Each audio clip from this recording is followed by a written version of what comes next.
We are born free. And we will die free. The time in between, though, that's complicated.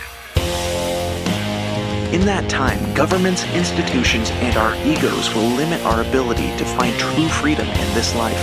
These are real stories of real people overcoming the odds, persevering in justice, and unlocking their potential. Welcome to Finding Freedom. Here's your host, John Odermatt. Welcome back to another episode of Finding Freedom right here on the Lions of Liberty podcast. And I'm not going to waste too much time with the intro today for a couple different reasons. Reason number one, I'm tired. I'm a little bit don't have the voice that I normally do, as I was at the Penn State game this past weekend, the whiteout, so cheering my face off. So the voice is not normally what it is. And and I get the main reason is this interview is just so amazing today that I don't want to waste time with this intro. I just want to get to this content because, in all honesty, I think this is going to blow your mind.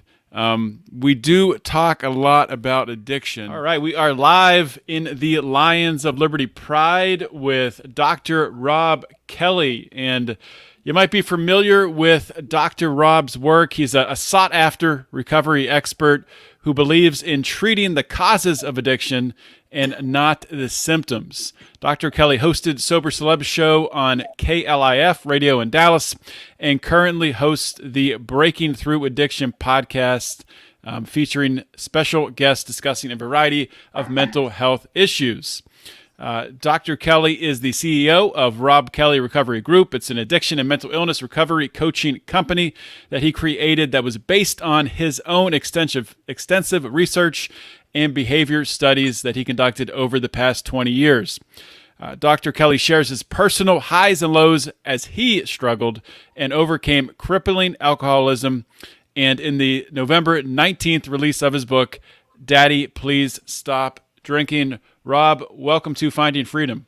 Thank you, John. Good to be here. Hey, guys. How you doing out there? I hope you're having a great time. And this is going to be a great show. Yes, sir. It is going to be a great show. And let's start with the first thing here. Obviously, my listeners probably can hear this too. There's a little bit of an accent. And I know that you live in the U.S. now. So what's your origin story? Where do you come from and where do you live now? I was going to say North Texas, but I'll be real with the guys. Yeah, I'm from Manchester, United Kingdom. I've been here for about 15 years in Texas, 12 in Dallas and 3 in San Antonio. And I became an American citizen about 16 months ago. So very proud to be here, very proud of my country today. Congratulations. That's awesome.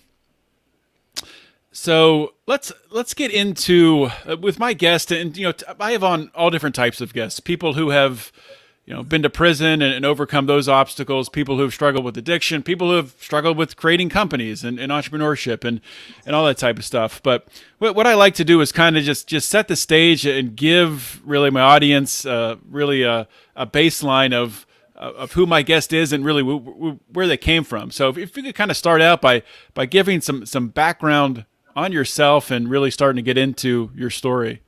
Yeah, so my name's Dr. Robb Kelly. They call me the addiction doctor. I work with alcoholics, drug addicts, but we've been working with trauma victims. Everybody has trauma. I come from Manchester, England. I'm a chronic alcoholic and drug addict.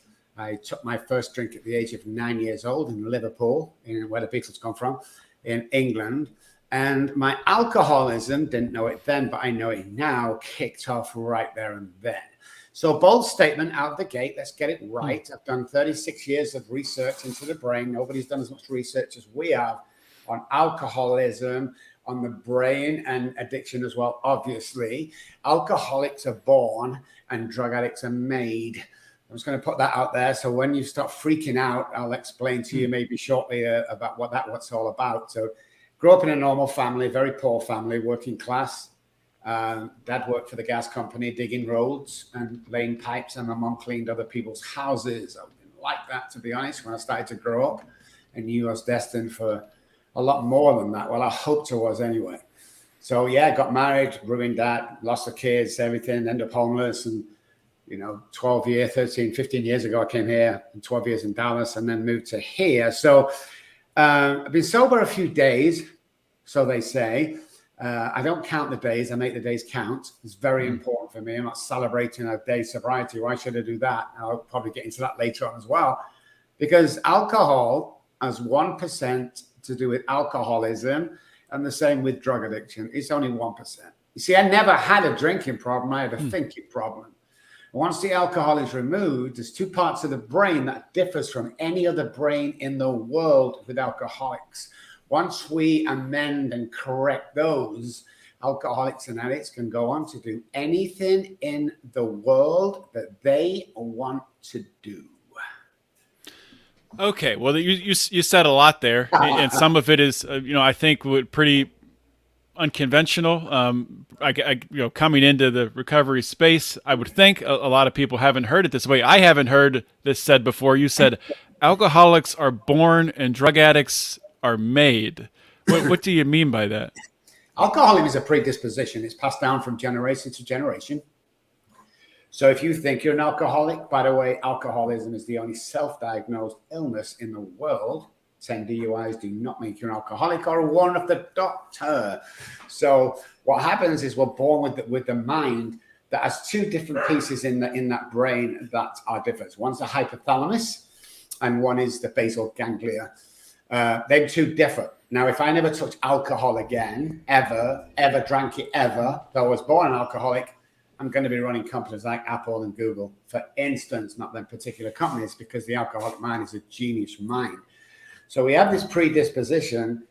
Drug addicts have the addicted personality. Okay, so they're not born this way. When I take a first drink, I am done. Okay, it might be a week, a month, a year, 10 years, 50 years, but sooner or later, I'm going to die of alcoholism unless I get help or I go to prison and stay sober that way. So we're born into alcoholism. Okay. The basal ganglia, which is my repetition, strengthen, confirms part of the brain. For instance, if you want to drive a car, you first get in it, you don't know what you're doing. The road seems small. The car seems huge. You've got to concentrate. Oh my God, this car is... After a couple of months, when you've passed your test, you can reverse down the driveway, call the wife, wait to the girlfriend, listen to the radio, all this stuff, because it becomes a second nature. That's because the subconscious mind takes over, right? Yeah, the neural pathways for that movement particularly has been created. The basal ganglia will repeat and restore. The problem with the alcoholic is the basal ganglia self-sabotages every certain amount of time, maybe a week, month, year. But we usually like to say around 10 till, it will self-sabotage. Okay? Life's good, got the car back, job's good, better, everything's going amazing, and self-sabotage. That is an alcoholic trait. Okay? The hypothalamus, which is our fight or flight, from birth, it tells kids that they're hungry, need to eat or drink water. That's the primary function of the hypothalamus, to tell people to drink water and to eat food to survive. It's a survival part. Once we cross over the line from heavy abusive drinking, remember we're born this way, and we cross into alcoholically drinking, the hypothalamus tells me to drink alcohol. That's why I can go days or weeks without water or food. Now, drug addicts, the addicted personality, first drug, second drug, come addicted to it, they both present the same. I'm not saying one's harder than another. No, once we're in that state, we present the same. What I'm saying is, if you're an alcoholic that takes alcohol, you're done. But if you're a drug addict that starts taking drugs, you can stop in time. So just to dig into this a little bit, and I know you've done a lot of studies around it. So how can you tell that you said at a certain point in time, the hypothalamus starts to tell you to drink? So in your studies, were you able to like pinpoint when this happens or how that presents itself? Not the specific time, because we just can't do that. It's impossible. You'll find with the alcohol, the trait where everything else, like warning from the doctor, wife says I'm going to leave you. An alcoholic can stop for a few days, maybe, but they'll always go back. And when the deep alcoholism, when we cross over, we can't stop. So the wife says, I'm going to leave you. You can't stop drinking. And this is where they present the same drugs and alcohol. I stabbed my wife 3 times one night because she hid my bottle of vodka and I knew I needed it. I'm like, that's not normal. I wouldn't do that. So when you cross that line, you realize you can't stop. So when you start drinking, can you stop? Alcoholics will say no. Can you moderate? No. When I enjoy my drinking, can't control it. But when I control my drinking, I can't enjoy it. It's that kind of scenario. So everybody wants to blame alcohol for alcoholism, but it's just a symptom. This is what people don't get. And this is why we have almost 100% success record over 30 odd years with 7,000 patients, is because everybody concentrates on the alcohol. Everyone concentrates on, we'll just stick you in treatment for 30 days. We'll teach you relapse prevention. Then we'll kick you out. No. Every alcoholic and drug addict has trauma. If you don't sort the trauma out, you'll never get sober. And if you do, you'll always relapse. So is there a genetic trait that alcoholics have that can be detected?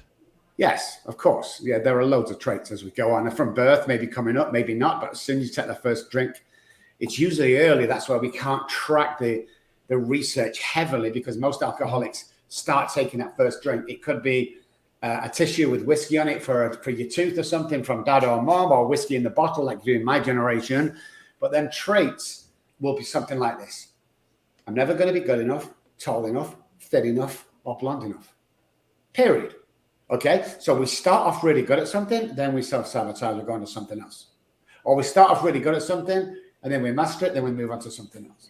You see, we're never satisfied with what we have. We're always chasing that feeling of that first drink gave us, no matter what it is in life. And this is where learned behavior and enmeshment from parents comes in, is as we grow, we take that learned behavior with the alcoholism, the traits get more prevalent as we go along.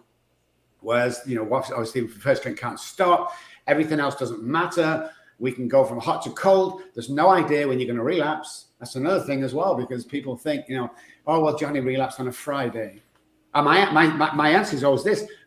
Did he start drinking Friday or did he relapse Friday? Well, they're both the same, aren't they? No.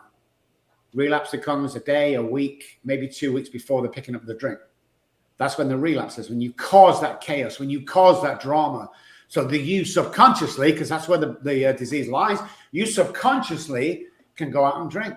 You're subconsciously creating yes. that excuse to drink. John, I would cause arguments over.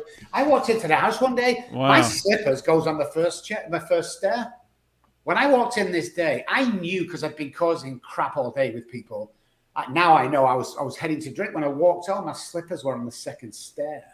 What a great way to start an argument and then walk out in temper and go drink.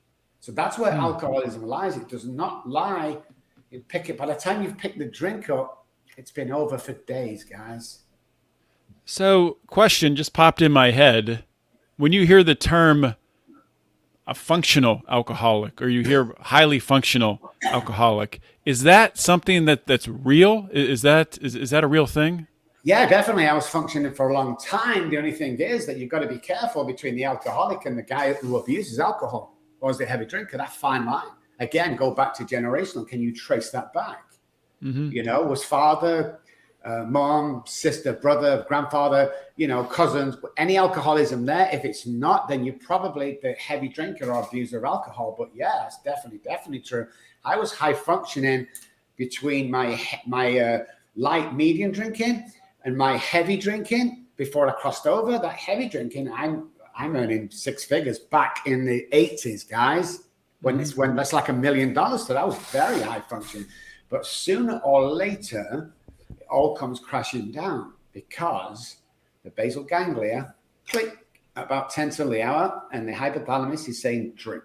So guys, just step away from the speaker a minute. I'm going to let you know what the hypothalamus is telling the alcoholic, okay? We hear and see things different. I want to say that real clear from our studies, and it's true, this is what alcoholism sounds like when my hypothalamus starts telling me to drink. Drink, drink, drink, drink, drink, drink, all the time. And the only way, as a layman, to get rid of that is to take a drink. And all that quiets down and everything becomes normal. And I'm sure either you, John, or your listeners, we didn't drink to get drunk. We drank to feel normal towards the end. You know, it wasn't a case of getting up and, oh, I think I want to drink. I needed to drink to fit into the human world out there, because I couldn't even start to fit in or do anything in the world without alcohol inside my body. It's interesting. So can you talk about how your treatment, how you attack the addiction differently than traditional recovery programs, rehab, etc.? Well, first of all, I want to tell you this. We're the only company in the world that offers a money-back guarantee if you relapse while following our program. Boom, that says it all. Never had a refund in 30 odd years, okay? We don't concentrate on the alcohol. The alcohol's a symptom. It's like my spots to my chicken pox. Hey, Rob, I see you got chicken pox. How do you know? I can see the spots all over you. No, that's the symptom. What I actually have is a viral infection that can kill me as an adult. It's the same thing with alcohol. See, he's an alcoholic. Well, look at him drink. No, that's the symptom. It's an internal. Never had a drinking problem. I had a thinking problem. Okay, so what we do is, number one, we qualify the alcoholic. When you take the first drink, can you stop? Probably not. Okay, you have to diagnose yourself once you come to help. These are the things we do. Trauma is the gateway drug. Not even going to even repeat or argue with people. Go away if you think it's marijuana. Go away. Don't even come into my presence speaking shit like that. Trauma is the gateway drug. Okay, so we need to sort the trauma out. We use that with my psychotherapists and my counselors that attack your childhood, inner child, ACA, alcoholic child of alcoholics, adult child of alcoholics, and then we go in and we clear that up. We uncover, discover, and discard that trauma. You see, what somebody does here as a child, it affects here as an adult. And as a human being, you cannot correlate the both. What's this got to do with this? But you'll find out you're doing it. So a real layman's way, and it's so lame, it's unreal.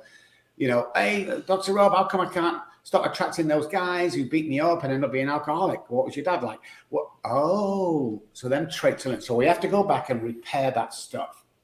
Then the repetition, strength, and confirms. We have to attack the basal ganglia. We have to change that. That's done with a few, obviously, psychology, NLP, programming, obviously, linguistic programming. And then we use SE, which is somatic experience, teach you how to listen to your body. What was that again? Somatic experience. Okay. I call it SE, somatic experience. Just Google it online, guys. It's a very interesting method. We also use the latest research of brain spotting. It's a bit like EDMR, but we find it better. So we use brain spotting, which is literally a direct link from the eye to the subconscious brain, because what a lot of people don't know is the eyes are not different from the brain. They're not a different organ. The eyes are the same as the brain. They are the brain. If you look or Google this, you'll find that the eyes are an extension of the brain. So what we have to do is go in through the pupils using a tool, get into the subconscious mind, watch for the flicker of the eyes as you go from left to right. And that is a subconscious trauma that we need to bring out. So we bring that out, of course. And then we use a couple of other things, relaxation methods, and again, repetition, strength, and confirms. We make you find out who you really are. You see, the definition of insanity is not doing the same things over and over. The definition of insanity in my industry is me not being able to see my own truth. It's like when alcoholics, now I've worked with the biggest movie stars, the most successful footballers, musicians, everybody. And they can't, as well as the road sweeper, they can't see their own worth. Once we find out, and this is why I do a lot of work with people who are not alcoholic, they just want to be the millionaire, be the best dad, go back and realize how your mind and the brain, two different entities, work. And if only you could see who you really are, which most people can't, then life takes on a new meaning and you can do anything in the world. I don't even know where to go with that, because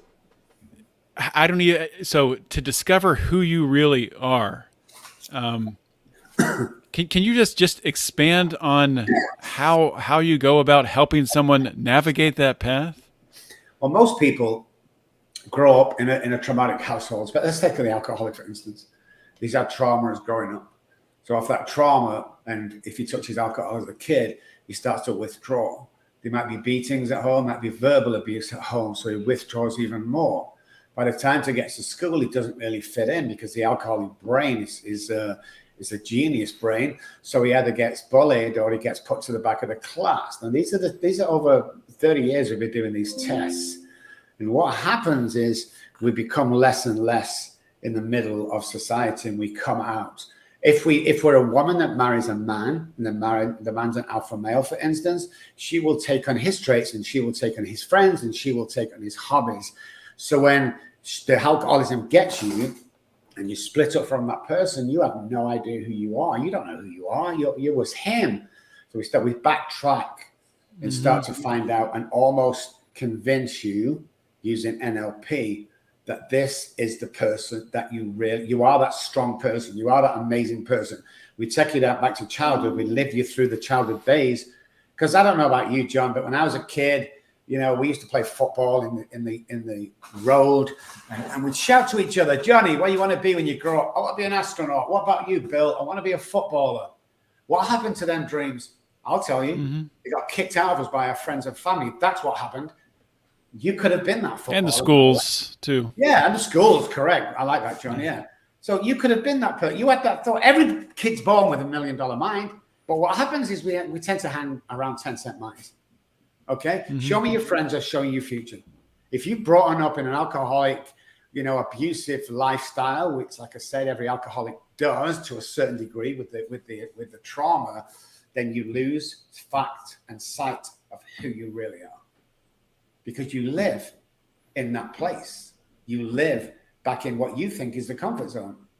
So that's why the wife very rarely leaves the abusive husband, because that becomes the comfort zone. The Japanese prisoner of war. It becomes their comfort zone, even though it's painful. There was a girl in England many years ago, got snatched up the side of the road. She was missing for months, couldn't find her. I won't go into the full story, it's too long, but they actually found her in a box. They opened the box and there she was. The guy had been taking her out every single day and abusing her sexually, restroom, food, and put her back in the box. Now, this was a big box, 4 foot high by 12 foot wide. I don't know how long it was, but it's a true story. Happened in my own town. When the policewoman leant over to pick her out of the box, she was battered and bruised, but she was alive. She took her coat off her and she put it around this young girl. What's the first thing you think she did, guys? She got back in the box. True story. Because that's how our brain works. We go back to that, what we know best, the comfort zone.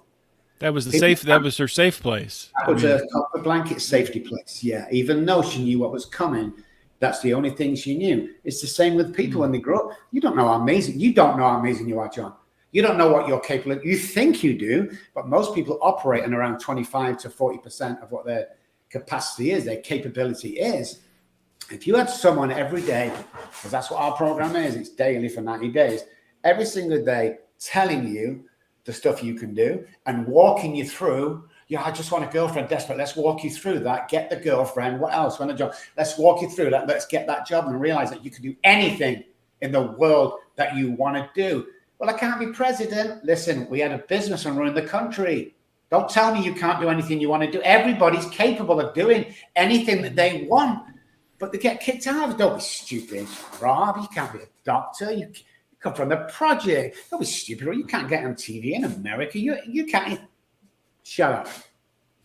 Shut up. I know who I am today. I know my own worth. I get people all the time, counselors. Dr. Rob, listen, I've just started my practice. I'm so excited. How much do you think I should charge? My answer is always the same. How much are you worth? Oh, serious? Yeah, serious. How much are you worth? Because I'm worth $1,000 an hour. What are you worth? Oh, well, I'm going to charge $200. Well, good for you. That's how much we're worth. Nobody tells me my worth today. Before, one word off somebody to put me down would shatter me. I have a cast iron mindset today from the training that we did to ourselves in the early days. Now we pass on to other people. It's like, if we swap places for 20 seconds on the screen, you will see you for the first time and realize, what the hell was I worried about? Why didn't I? Because I don't know about you guys out there, but I'd rather be 90 and go, oh yeah, did all that. It was awesome. That didn't work out. But oh my, rather than sit going, I should have, maybe I could have. That's not way to live. That's not living the dream. All that's doing is dreaming of living. That's what that's doing. That reminds me of a perspective I heard, and I forget. I listen to so many podcasts, I forget the podcast I heard it on or who said it, so I can't give credit. But it was very similar to what you said, and a way that they put a frame around their day-to-day life and the decisions they make in business or relationships is they picture themselves as an 85-year-old man or woman looking back on their life today. And looking back, how would I look at this decision today? So as I'm 85, you're looking back, did you spend time with your kids? Did you spend time with your spouse? Or were you just slaving away in some job or task that isn't going to matter a couple of years later? So taking that focus of being 85 and looking back on your own life, I think that's super powerful. I love that. We've actually we did some research with family and friends, grandfathers who passed away, and I used to ask her one thing. I said, what do you regret the most, or what's the one sentence you'd leave the world with? And John, you'd be surprised how many people told us this. They said, I thought I had more time. You don't have time. Believe me, you don't have time. You've got to do things today. We have a 7.3 second rule. Okay. First of all, if neural pathways are going bad for drinking or whatever, 7.3 seconds is a time frame, you can redivert a neural pathway. But secondly, we then later found out that if you want to do something, let's say, for instance, tomorrow I'm going to go to I'm eating a cake. Tomorrow I'm going to the gym. Okay, put the cake down in the first 7.3 seconds, get up, get your bag, put your sneakers, your clothes, and your towel in, and put it near the door, then sit down. There's a 95% chance that you will go to the gym tomorrow. But we put things off and we put things off.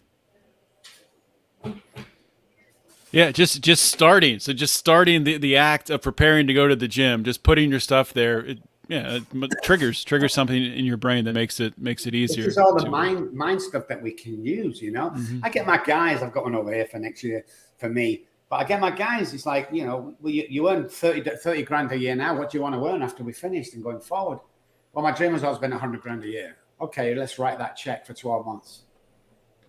And if you don't earn that in 12 months, you send me the check and the latest paycheck, and I will match the difference. Again, nobody's done that yet. Because when you convince somebody that they can do it, then they do it. There was, I love the studies and the tests before our time. There was a test back in England where a scientific research lab came into a school, a junior school, which is probably the ages 8 until 11. And they told the headmaster, we have this test. It's a written test. You just do it. We go away. We come back the next day and we tell you who the top 3 students are in your class. And the headmaster said, oh my goodness, yeah, we'd love to know that. Oh, that'd be awesome. So they brought the test in. All the 8, 9, 10, 11-year-old kids filled them in, and they took them away, and they come back next day and said, we have the top 3. And the headmaster said, oh, we can't. All the teachers are going, oh, can't we? So thank you for doing this. Who's the top 3? He said, well, Jimmy. Jimmy? Yeah, Jimmy. Jimmy, John, hit. Oh, wow. Are you sure? Oh, yes. Oh, yes, we're sure. Jenny. Oh, okay. And Bill. Oh, not sure about Bill. That's my test. I'm telling you, they will become the top 3 in your school before they leave the age of 12, 13. A year later, they came back. How's our top 3 students going? Oh, I have no idea how you did that. This has got to go public. The top 3, unbelievable. One's got an offer from university, blah, blah, blah. How did you know? And their scientific research guy said, we didn't. It was a scam. Actual fact, when we left your school the first day, we threw all them papers away and we picked 3 names out of the school. Headmaster said, I don't understand. He said, well, we told you they were the 3 geniuses. And because you treated them that way, so they become. And that's the basis, one of the bases of our program. You need to realize who you are and what you're capable of doing. $1 million minds, baby. Stop hanging around 10-cent minds. That is powerful. I'm curious, because it's kind of the way you're talking about some of this. I'm curious if you teach and utilize visual. I can't say the word. Visualization. Do you visualize? Do you teach visualization? 100%. So let me tell you where we got that from, because that's just not like you hear it all the time. What you see in your mind, you can hold in your hand. You know, preachers use it all the time. But we're research guys. We are research. We study neuroplasticity. We're neuroscience guys. Let's go back to quantum physics and look at that same question. It's that quantum physics can tell us that it's a fact that nothing's solid. And let's say a basketball court, you can be on the court 25 places at any one time. Well, I like that idea, because what I want to be, if I can see myself 25 places, is I want to be over near the goal. So when I get the ball, I'm going to bang it in the net. And I'm going to be the hero of the game. Now listen carefully, guys. Can you see it? Yeah, I can see it. How did you get there? You walk over and you take that position. You don't beg for it. You don't crawl for it. You can already see it. Walk over and take it. It's a science. It's quantum physics. It's neuroscience. Walk over and take that position. Well, it can't be that easy, Dr. Robb. It really is. And I'll tell you what else is really easy. If you're sat at home in a relationship that you hate and you hate your wife, get a new wife. If you're sat Friday, Sunday night going, oh my God, I've got work tomorrow, get a new job. Well, it really is that easy.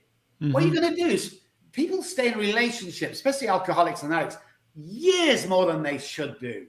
You say you get one shot at this. Alcoholics and addicts, if they survive and recover, I'm a recovered alcoholic and addict. If they survive, we get one more thing that's inhuman, because we have a bunch anyway, being alcoholic and addict, is I get 2 lives in one lifetime. And I ain't going to mess the second one up, because when I was homeless, I tried to commit suicide 6 times, and on 2 occasions, my heart stopped. I was done with this world. Then I got a second life.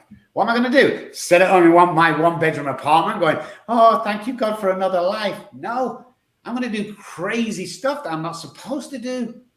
As a recovered alcoholic, I'm not supposed to have all this money. I'm not supposed to give half it away to people. I'm not supposed to walk the earth as a free man and do the ambition. Come on. You get 2 lives, man. Let's walk into the solution. Forget that flipping problem. You're either in the problem or you're in the present. The choice is yours. So speaking of being in the present, looking ahead to the future, using your past, do you utilize all of that? How often, because you talked about your past, you talked about, being homeless and your struggles with addiction. How often do you look back and use that as motivation to keep pushing forward? Every single day. I mean, if alcoholics have recovered out there, living a great life, or, who has suffered, we find that that's our greatest asset going forward. Believe me when I say this, that if you're an alcoholic and you go to a counselor that's not an alcoholic, they can't help you, okay? There's only one alcoholic to another alcoholic. So then our past, forget the colleges and degrees and universities. No, I'm not going to get you sober with my PhDs. I can get you sober with them. I can read it to you from a book. But what it becomes really, really forefront is my experience. To go, hey, listen, I've been where you are, and I kind of know the way out. So yeah, every single day. And there's always somebody I meet, especially if they don't know my past, and he'll sit down and talk, and they go, Dr. Robb, I want to speak about, I just can't get over my homelessness. Obviously, you don't know anything about that, but I go, yeah, check. What about losing your kids? Yeah, check. What about never seeing one of them for the rest of your life? Yeah, check. I got it all, buddy, because if you don't go through it, you can't teach anybody to get through it. It's just impossible. It's that crazy, deep illness, sickness, disaster that you need to have as training. If you have a God or a higher power or Uncle Billy looking after you, you find out once you come out the other end that my torment, my loss of kids, my stabbing my wife, she didn't die, by the way, my homelessness now becomes like a semester at Harvard, become very valuable information going forward. So let's talk about some other addictions. I mean, obviously we've talked about alcoholism. We talked a little bit about drug addiction. I do want to come back to that though. But before we do that, I mean, there's other addictions out there. Almost everyone is addicted to something, addicted to their phone, addicted to pornography, addicted to food. So how many similarities are there between these other addictions and alcoholism or drug addiction? Well, there's a lot of similarities, I know that, but the differences with alcoholics and other people is other people don't have the allergy, which is the physical allergy when I take alcohol. The rest presents the same. I mean, it really does. I mean, it goes back to a couple of things: trauma and basal ganglia. That repetition of whatever it may be is a form of self-sabotage. So when I'm dieting and I know that I'm grossly overweight, obese, and I need help, and all of a sudden I go to the fridge, it's self-sabotage. And the reason why it's self-sabotage is because I don't think I'm good enough, I don't think I'm worthy, and I don't think I'm going to amount to anything.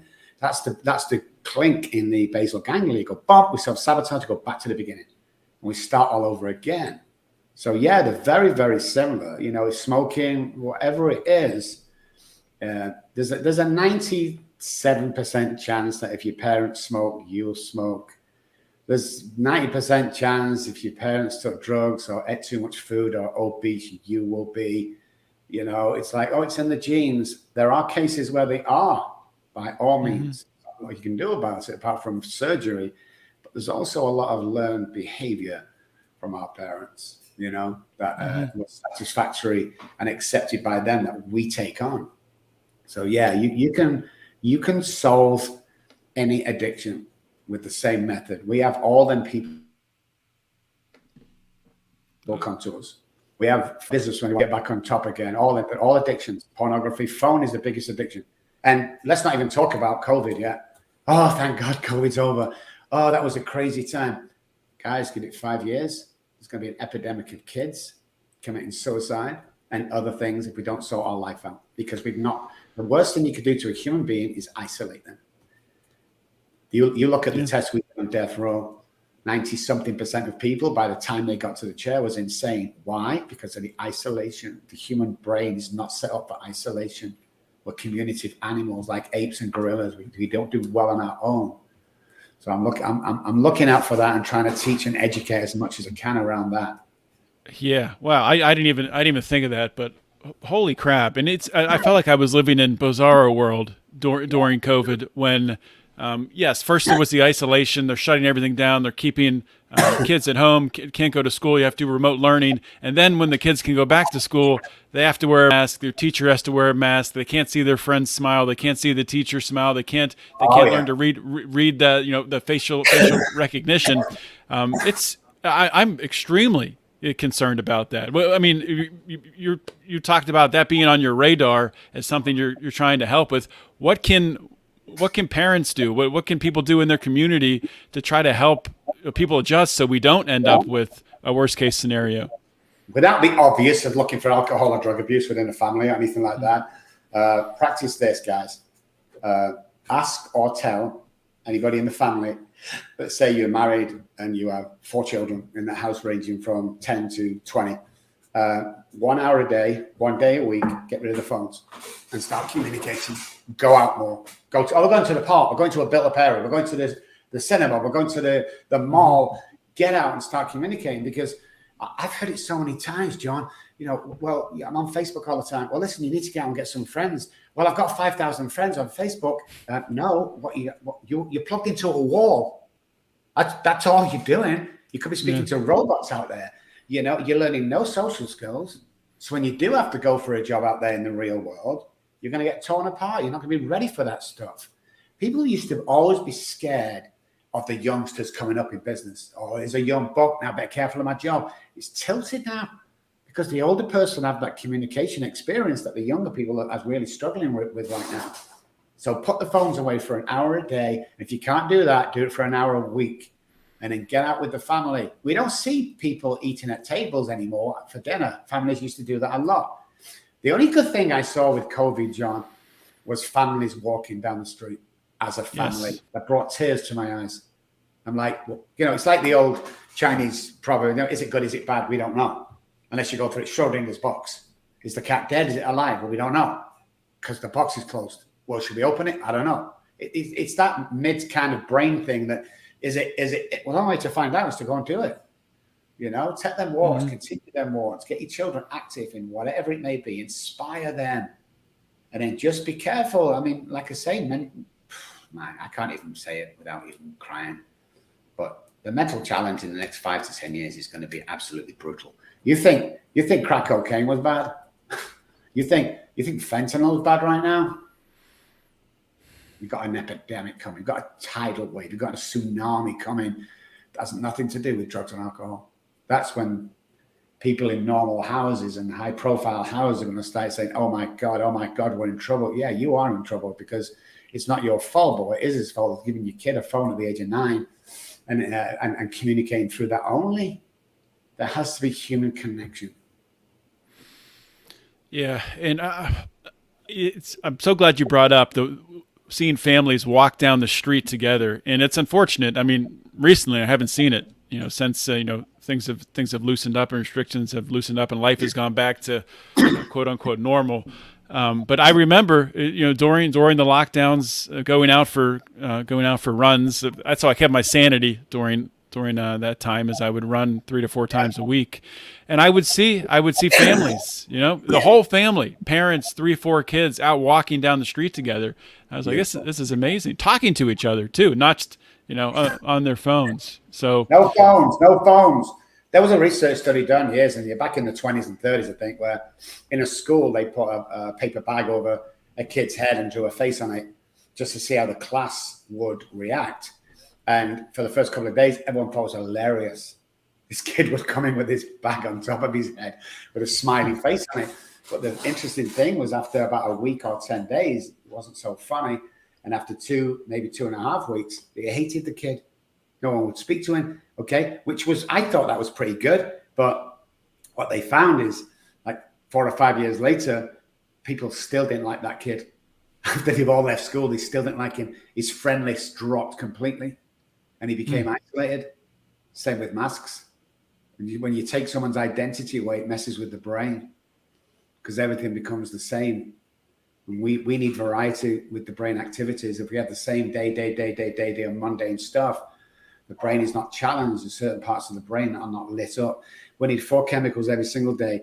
We need the endorphins, which is walk for 20 minutes, go to the gym. We need that chemical to make us happy every day. We need dopamine, which is the pleasure reward system. Say thank you to somebody. Dopamine is released into my brain and vice versa.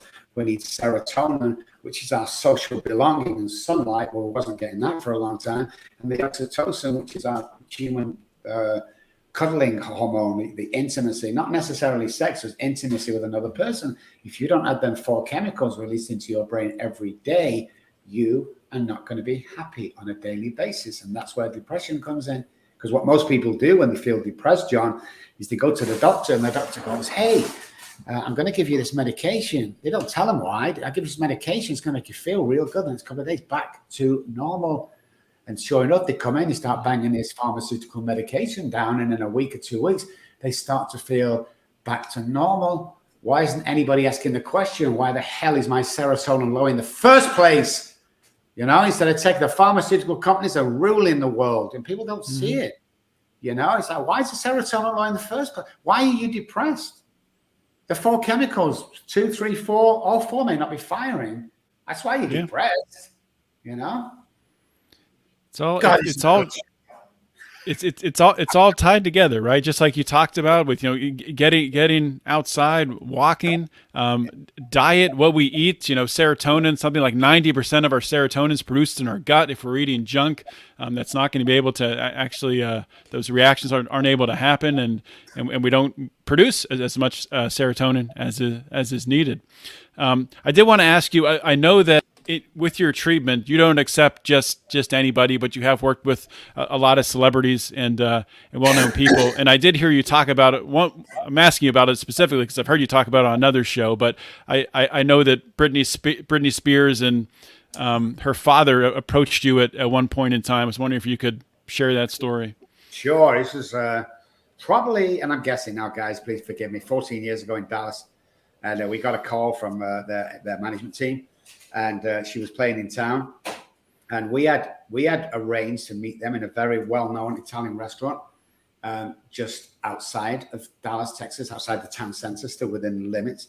And the idea is we're going to meet at 12 o'clock. The show finished at 10 or 10:30, and I waited, and 2 hours late, she turns up, and she was drunk. So here's the two things that got me pissed off. First of all, you don't show up late 2 hours for anybody drunk when you're supposed to be trying to get sober. Secondly, all the crew were sober because they were told they couldn't drink alcohol around her. And she burst in the room, and I got up straight away. I didn't even speak to her. I got up straight away, and I walked to the door, and her dad jumped up, Jamie, and he said, Rob, please don't go. Doctor, I'll give you anything. Please, please. And I said, she's not for me. And many people think this is crazy. It's like, if you're taking every patient that comes to you and they keep relapsing, shame on you. Shame on you. So I wouldn't take it. So his bodyguard stood up, which I'm a big guy. I was about 260 at the time, bodybuilder, karate guy, knock you out. I'm not even thinking about it. I wasn't taking any crap off anybody. But my dad took a checkbook out and he wrote $1 million and he handed it to me. This was 15 years ago. And he says, please take her, Dr. Robb. And I looked him straight in the eye. I said, Jamie, she's not ready. And, God would strike me down dead if I was to take it. So I walked past him and his head mind was still standing. This big African-American guy stood there, and I told him to sit down before I put him down. So he stepped out of the way and I walked out, and I've never spoke to them again. But it's as simple as this. Like, you have to earn our program. There's a huge assessment, which 80% of people fail. I don't care who you are. I don't care how much money you got. I don't give a shit about anything like that. Are you done? Okay. What are some of the questions? I'm not asking for you to say everything, but some of the key things that you would ask on an assessment to see if someone's ready. Okay. Well, I've never divulged this, but I'm a sneaky pig because I'm aggressive with this stuff. We're mixing with life or death here. So here's an instance. For one instance, very affluent family in Dallas. We used to have offices in Highland Park, very affluent area, and the affluent people came in with a big checkbook, and they what we do is we interview the kid first, and then we interview the parents, and then we interview them all together and give them a yes or no. So the kid coming, he's got to be about 16, 17, this kid, quarterback for the local school, all that stuff. And I knew that his problem was Adderall, okay, the most dangerous drug in the world, in my opinion, okay? So we sat down, and you could see that he wasn't really paying attention. So I said, look, Jimmy, here's the deal. It's Friday night now. No one's going to stop before Monday. Monday's always the best day to start a Monday. A diet is Monday. Let's start Monday. You agree? He said, look, I've got some Adderall in the drawer right now. I'm going to give you some Adderall. I'm going to take one as well. And we'll just meet each other Monday and start off. And he said, oh, my God, yes, please. I got up, walked out, called his mom and dad in and said, he's done. We can't do it. Because he wasn't ready. Wow. He was still interested in taking the Adderall one last time. It's like, people can't believe that, John. It's like, we don't just take you on. This isn't about the money. We give $150,000 away every single year, right? Either from our own pockets or from the book sales or everything else back into one-parent families who are struggling or trying to get the kids back or going to court who are trying to get well. That's what we do. So it's not about the money, but yeah, you have to pass on a strict. I'm not going to take you on if you're going to die on me. I've got to look at you, and I'm a savant at this. First time I said this on air, but I am. That's own what I do. I can't wire a plug. I can't engine in a car. No idea. Paint a wall. I can't do it. I mess it up. But you have a gift. You have a gift for it. I do, and it's only this and music. I always tell people I can play guitar, I can write songs, I get people well. And this is my area of expertise. If you don't appreciate that, or you're just doing this for your mom or dad, or you're just doing it because you've got no, we're not taking you. So you said something at the beginning of answering that question that it actually doesn't really surprise me, but I'm curious to the reasons why. You said Adderall is the most dangerous drug in your opinion. And that made me kind of go back for a second, because a lot of kids who are in elementary school and very, very young are prescribed Adderall for their ADD or ADHD. And so what's the reason why Adderall is so bad? Well, first of all, it's amphetamine salts, the basic ingredient. You're just taking speed, amphetamines. Even now, if I went to the pharmacist anywhere in San Antonio, I can't get Adderall right now. It's that much of a demand. And all of a sudden, literally overnight, every school kid or adult or anything who likes to taste the drugs and getting high was all of a sudden ADHD. I can't concentrate. I'll take these pills, and that became one of the pharmaceuticals' most sought after drugs. So they earned billions of dollars off that. And I know from our test and trying that I went in once telling a doctor, a psychiatrist that didn't even look at me, John. He had his head down, morning. I can't concentrate. Okay, I'm going to write you stuff for Adderall. And he went to hand me the prescription, and I looked at him. I says, how dare you? You've not even spent 30 seconds with me. So we did a huge television thing about 2-3 years ago. I don't know what it was. And I was up against Purdue. And I told them exactly what I thought of them. And I told them the research we'd done. And I told them exactly what they're doing with our children. And I'm not saying this was all me. In fact, I'm glad it's not, because I might not be here today. But they filed for bankruptcy the next day. It's like, let's stop killing people, guys, especially our kids. So you hear it all the time. Every other kid has Adderall, and it's like overnight, everybody having cancer. It's just not possible. Probably 3% of them people have this ADHD thing. The rest, and we have a lot of research on this, guys, before you start grabbing your phones and your pens to complain. It's like we research the crap out of anything before we say it online, because, we want to be right in what we're saying, as well as aggressive, bordering on sometimes cocky. And I don't know, some people call me cocky. I don't care. But yeah, it's a bad drug for our kids. Now, adult, obviously you got your own choice to make, but why are we giving our kids ages 8, 9, and 10 amphetamines? Have you done or seen any research around the MTHFR gene mutation? And what that is there's different degrees of it, but it's the body's inability to methylate folate or B vitamins, which can lead to ADD, ADHD, other mood disorders. I haven't, unfortunately. Maybe something we look into in the future, but we haven't done any research around that, so can't really comment on that. Yeah, no, it's just something I've heard about recently. That's pretty interesting because honestly, I started looking into it because you notice the prevalence of this, yes. this Adderall, this pharmaceutical that everyone is taking, and yes. it's eye opening. If I was in the inside or in the inn with people, I'd have bought as many stocks as I could in Adderall before it came out, because I'm telling you now that's more money than any other drug on the market.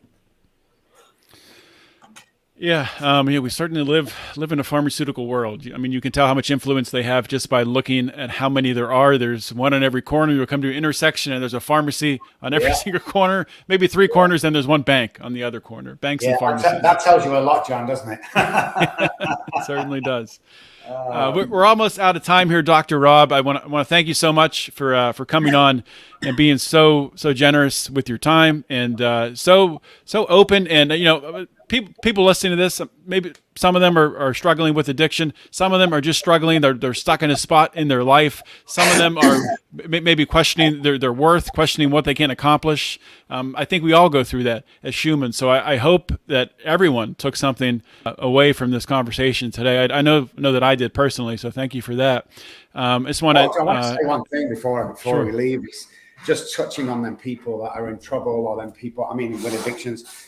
Guys, we go through so many things as human beings, and it's only temporary. Everything's temporary, by the way. But I want to say something that's going to touch the heart of some people out there. There's a couple of things. First of all, if you sat at home thinking you're never going to amount to anything, but you're never good enough, Dad never said attaboys or whatever, I want to apologize to you, because somebody's put that there. Okay? That's not a natural way of thinking. And secondly, if you're sat at home with an addiction, and we're not talking business now, we're talking Robb Kelly to you, Jimmy, James, Julie, Catherine. If you're sat there in that place, and you know what place I'm talking about, if you don't understand this, guys, this is not for you. But if you're sat in that place, that lonely place, you pick up the phone, you call my cell phone direct. It's 214-600-0210. Doesn't come to anybody else in my company. It comes straight to me. It's always best to text first. Now, here's the deal. If you're brave enough to call that number and desperate enough, I will give you a 10-minute pep talk that will change your life. And if I don't, I'm going to send you $100 for your time. We're in this together. This isn't look at me, look at you, whatever it is. This is one human being that was homeless and lost his kids, okay, to another human being that's probably in the same boat. All I have is I'm older and a little bit more experience. Let me be the guy that changes that for you. We will never, never try and sell you shit when you come with me. It's just me and you talking as two friends that have never met, and I'll change your life, guys, I promise. And just on that real quick, my eldest daughter, who went missing for 30 years, nobody spoke to me, wife gone, young is gone. My eldest daughter, that I'd not seen for so long, contacted me 2 years ago on Messenger. We flew over there straight away. She called me dad. She handed me a 3-month-old granddaughter. As of today, I think it's around about today, 12 months ago, we sent her back to school. She became my lead therapist in my Manchester, United Kingdom office. So stick in there, amazing. guys. Miracles come true. That is amazing. Wow. It's hard to follow that up, but I want to ask you to provide your plugs where people can find you on social media and all that stuff. Sure. It's just Dr. Robb Kelly in any search engine. Spell my name with 2 B's, guys, in case you're listening and not watching. ROBBKELLY.com is the website. Jump on there. The book's on there. The last thing my eldest daughter said to me was, Daddy, please stop drinking. Only reason why I mentioned that, when you buy it for $9, all that money goes back out into the community as part of our $150,000 that we give to give back to the people. If you don't like it, send me a text. I'll refund your money. Just pass it on to somebody else. Come on, hook us up, guys. It would be great to speak to you. Facebook, everything. I'm all on there, Dr. Robb Kelly. Dr. Robb Kelly, thank you for coming on the show. Really appreciate it. Thank you, John. Awesome to be here. All right, everybody. Hope you enjoyed that interview with Dr. Robb Kelly. And I don't just say this to say this, but that right there was one of my favorite conversations, discussions, interviews, however you want to label it, that I've done in my time here with Finding Freedom or Felony Friday. So 350 plus episodes, probably top 10 for me for sure. Really enjoyed the conversation with Robb Kelly, a really genuine, authentic, just a real person. And I hope that came across in this interview. He's a guy with a big heart, and he's helped a lot of people. And I hope that this episode here today helps a lot of people. And you can actually facilitate that or help to facilitate that by sharing this episode in your networks, either sharing the Lions of Liberty network feed, or if you just want to share this Finding Freedom episode with just my content, you can share the Finding Freedom feed. You can find that on any podcasting app just by searching Finding Freedom and my name, John Odermatt, and it'll pop up. So thank you, everyone, for listening today. Thank you for the support as we transition here with Lions of Liberty down to Mean Age Daydream, Finding Freedom, and now our third show that we have every single week now, Meme Wars. So hopefully you checked that out last Friday. We had our first episode of Meme Wars. It's a real quick, like 10-minute show we're going to do every Friday. That it's a little bit of comedy, a little bit of liberty, a little bit of freedom, a little bit of just fun for your weekend to talk about some memes, banter a little bit, and launch you into your weekend with a smile on your face. So hope you enjoyed the first one last week, and episode number 2 coming up this Friday. And if you haven't already, please consider becoming a patron here at Lions of Liberty. You can either join by going to patreon.com/Lions of Liberty or lionsofliberty.locals.com, and look at the different levels and pick the one that suits your fancy, because we have the perks that we give you, the discounts on merchandise, the access to talking to Brian and I, the bonus content. I think we give our patrons more than really any other show out there. So we do the best we can. So hopefully that is something that encourages you and gives you incentive to give us your hard-earned dollars. Losing my ability to talk, so I'm going to stop talking. Hopefully everyone has a great week coming up this week. If you're listening on Monday or whenever you're listening, hope you have a great day, and I will talk to you next week. This is John Odermatt signing off. Always remember to keep your head up and the fires of liberty burning.